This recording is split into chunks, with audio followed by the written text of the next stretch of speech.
nama waluma fuusisaa turre durisi namni hoggaa hanga tokko wajji bule ilmoo argata kana wakanaami amma dhiira shiftaa fi dubartii shiftaa dhufe ani dawuun fedhu dafeetii jettisin kana wakanaami xiqqoo bashannaneetiin xiqqoo san sii harkaa qaba hanga bashannantu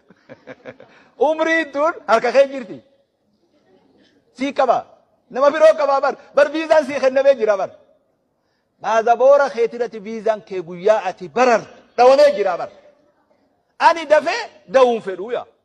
hoolee boo duuba yoo waa xiqqoo akkana soso'uun fedha hayyee dirqama gaagoo waan kiyya kun akka godhuun qabu qaalillee miciyyoon yeroo dura fidan kana nami lakka buluu warra kisheessisaa deema sunillee sirriimi marhabaa jaanta achi oofan amata 3 fi 2 kana hoggaachi dhawan yeroo isaan fedhan sanni diddiilmoontu wanni isaan asitti dogoggora dalagaa turan kun achi balleessu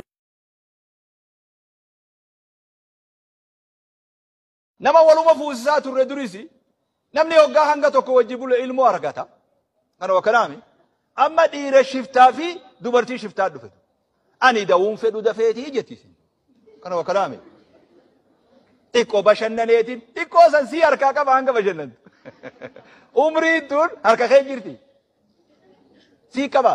nama biroo qaba bar viizaan sii kennamee jira bar baadaboora keetirati viizaan kee guyyaa ati barar dhawamee jira bar ani dafee dawuun fedhu yaa hoolee boo duuba yoo waa xiqqoo akkana soso'uun fedha hayyee dirqama gaagoo waan kiyya kun akka godhuun qabu qaalillee miciyyoon yeroo dura fidan kana nami lakka buluu warra kisheessisaa deema sunillee sirriimi marhabaa jaanta achi oofan amata 3 fi 2 kana hoggaachi dhawan yeroo isaan fedhan sanni diddiilmoontu